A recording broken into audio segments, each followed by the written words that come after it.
Bienvenue. Aujourd'hui, on se plonge dans une situation particulièrement tendue au Cameroun. On a sur la table 3 documents qui racontent une histoire. Et ils sont très différents les uns des autres. Ah oui, le contraste est saisissant. On a d'un côté une lettre d'avocat très formelle, très procédurière. Et de l'autre, Et de l'autre, 2 publications en ligne, beaucoup plus directes, passionnées, explosives même. et notre mission, ça va être justement de décortiquer tout ça, d'assembler les pièces de ce puzzle. Au cœur de l'affaire, il y a un homme, un leader politique, Anicet Ekane. Un homme gravement malade. Oui, et dont la vie dépend d'un appareil respiratoire. Le problème, c'est que cet appareil a été confisqué par les autorités. Voilà. On va donc essayer de comprendre comment on a pu en arriver là, et surtout, quelles sont les accusations incroyablement graves qui en découlent. Non, pas du tout.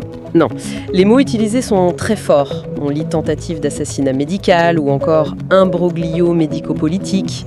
Il va donc falloir naviguer entre les faits bruts, l'analyse juridique et puis, bien sûr, l'interprétation politique de tout ça.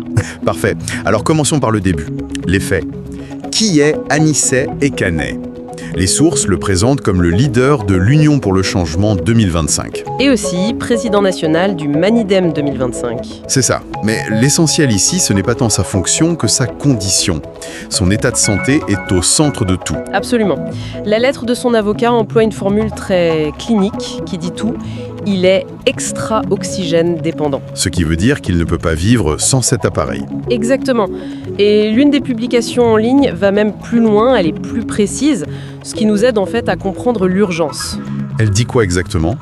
Elle nous apprend qu'il souffrirait de pneumonie post-Covid, ce qu'on appelle plus communément le long Covid, le Covid long. D'accord. Et la source précise que c'est une condition très débilitante. C'est une information vraiment cruciale.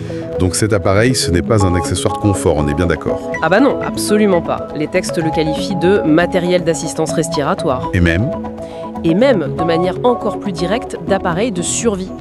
Le message est limpide. priver cet homme de cet appareil, c'est mettre sa vie en danger.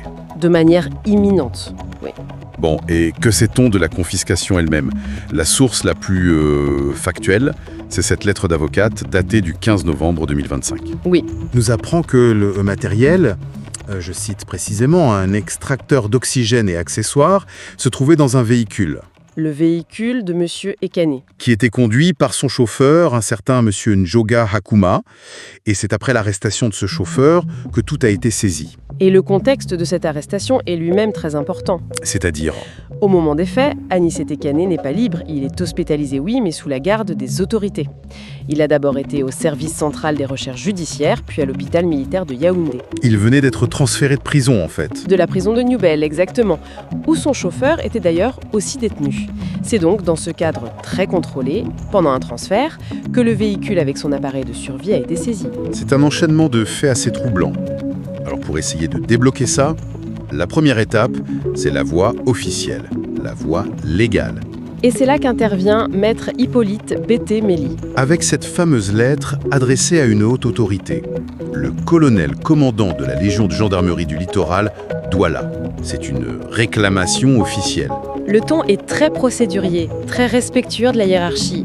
Mais on sent, entre les lignes, une urgence folle. Il demande quoi concrètement ? Il demande la restitution des appareils, qui sont, et là je cite, nécessaires pour maintenir notre client en vie. Mais ce n'est même pas ça le plus intéressant. Ah bon ? Non. Le plus incroyable, c'est la proposition très spécifique qu'il fait. Il ne dit pas juste « rendez-nous l'appareil ». Il suggère d'acheminer les appareils avec les propres médecins de M. Ekane. Ses propres médecins. Attendez une seconde. Des tests de vérification et de fonctionnalité. Ça veut dire quoi ? Qu'ils craignent que l'appareil ait été endommagé, voire saboté ? C'est exactement ça. Et c'est une accusation d'une gravité extrême, même si c'est dit de manière très diplomatique. C'est ça. Cette petite phrase, en fait, elle en dit beaucoup plus long que tout un discours.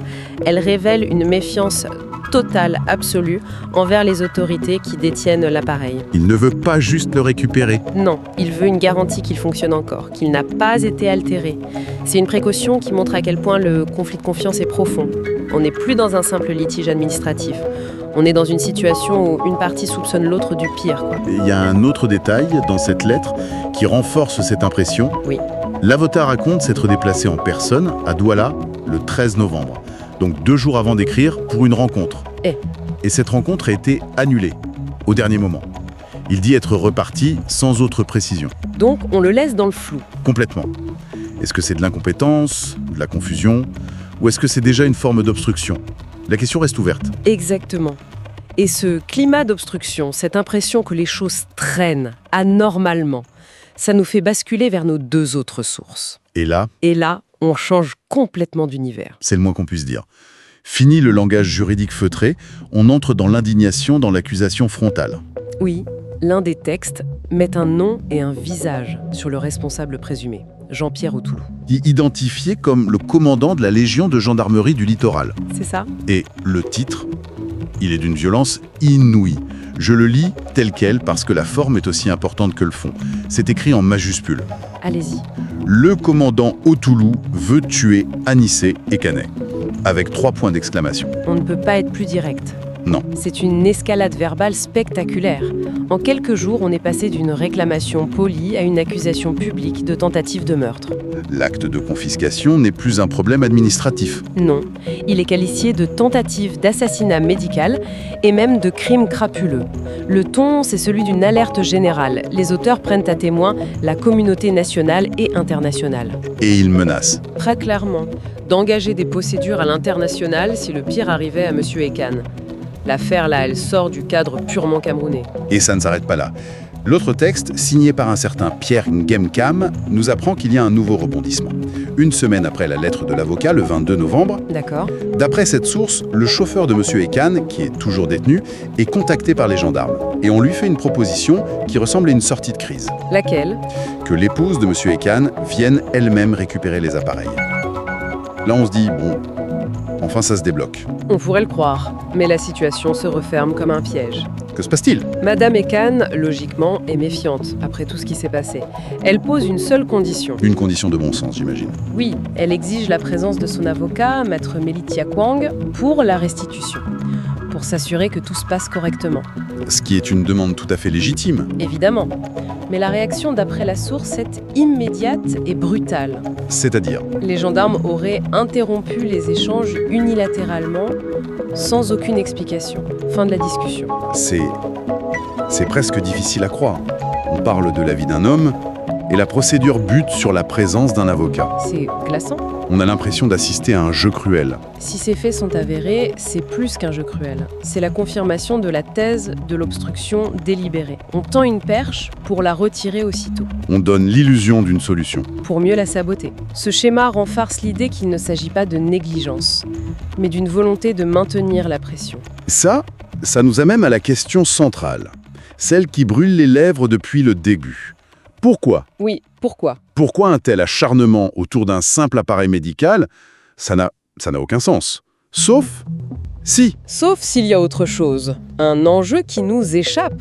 Et c'est là que les sources nous éclairent. Justement. Oui, Pierre Ngemkam, l'auteur d'un des textes, connecte directement cet événement à ce qu'il appelle un embroglio politique beaucoup plus vaste.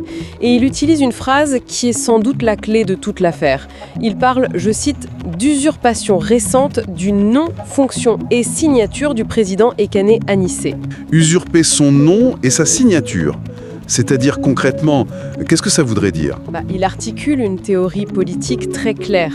Selon lui, le but final de tout ça serait une, je cite encore, séquestration, voire à une disparition planifiée du président Ekan Anissé afin de produire de fausses déclarations en son nom. Ah oui, d'accord. Dans cette perspective, la confiscation de l'appareil change complètement de nature.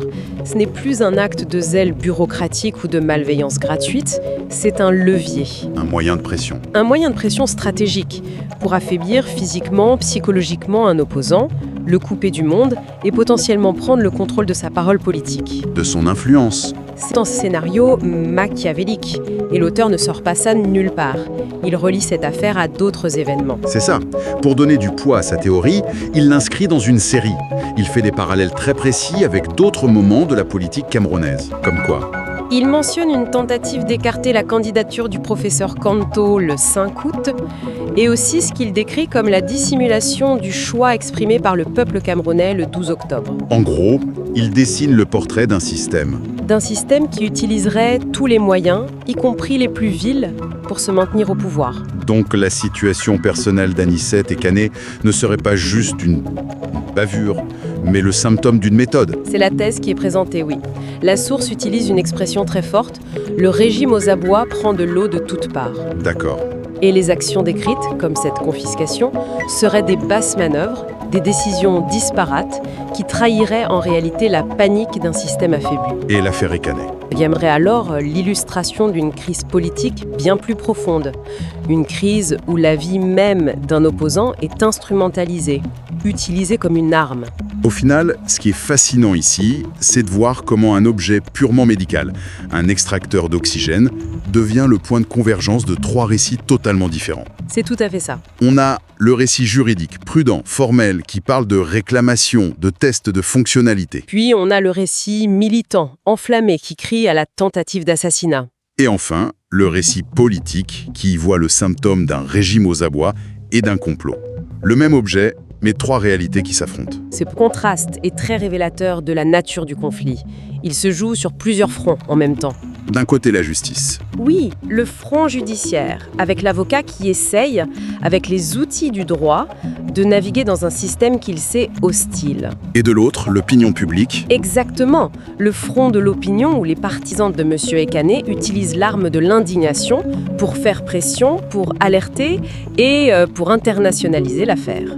Ce sont 2 stratégies, 2 langages qui se déroulent en parallèle autour de la santé d'un seul homme. Ces documents nous ont donc permis de reconstituer les faits, de comprendre la chronologie et d'explorer les motivations possibles derrière cet acte.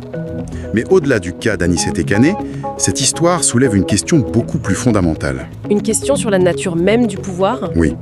Comment des institutions, que ce soit la justice ou les forces de l'ordre, peuvent-elles en arriver au point où un objet, dont la seule fonction est de maintenir quelqu'un en vie, devient un enjeu politique, un pion sur un échiquier. C'est ça. Comment un objet qui symbolise la vie, le souffle, peut-il devenir, entre les mains du pouvoir, un outil de contrôle, voire une arme ? Et qu'est-ce que cette transformation nous dit, au fond, sur l'état de ces institutions elles-mêmes ?